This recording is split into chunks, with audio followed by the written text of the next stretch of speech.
નમસ્કાર, આપ જોઈ રહ્યા છો નેશન પ્લસ ન્યૂઝ. હું છું આપની સાથે હેતલ ભગત. વીર નર્મદ દક્ષિણ ગુજરાત યુનિવર્સિટીમાં વિદ્યાર્થીઓ પાસ થવા માટે કોઈ કસર છોડી રહ્યા નથી. ત્યારે આ વખતે પાસ થવા માટે વિદ્યાર્થીઓએ નવો કિમિયો અજમાવ્યો છે.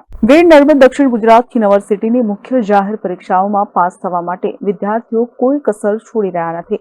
દરેક વખતે નવી ટ્રીકથી પરીક્ષામાં ચોરી કરી રહ્યા છે. આ વખતે 3 વિદ્યાર્થીઓ વાદળી કલરની બોલપેન ખરીદીને તેની ફરતે પેન્સિલની ખૂબ જ નાના અક્ષરમાં સંક્ષિપ્ત જવાબો લખી લાવ્યા હતા.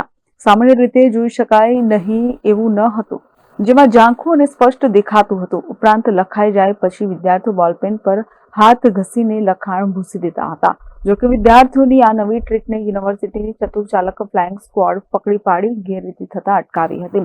દરમિયાન યુનિવર્સિટીની MPEC એટલે કે માલ પ્રેક્ટિસ ઇન્ક્વાયરી કમિટીએ વિદ્યાર્થીઓનું હિયરિંગ કર્યું હતું, જેમાં વિદ્યાર્થીઓએ પોતાની ભૂલ કબૂલી લેતા જ તેઓને જે તે વિષયમાં 0 માર્ક્સ આપવા સાથે ₹2500નો દંડ પણ કરવામાં આવ્યો હતો.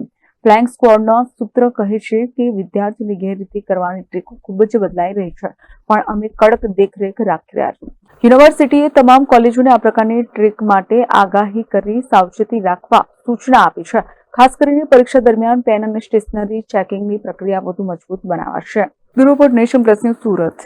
સમાચારોનો સતત અપડેટ મેળવવા માટે અમારી નેશન પ્લસ ન્યૂઝની યુટ્યુબ ચેનલને સબસ્ક્રાઇબ કરો, બેલ આઇકન દબાવો અને જોડાયેલા રહો ફેસબુક, ઇન્સ્ટાગ્રામ અને ટ્વિટર પર.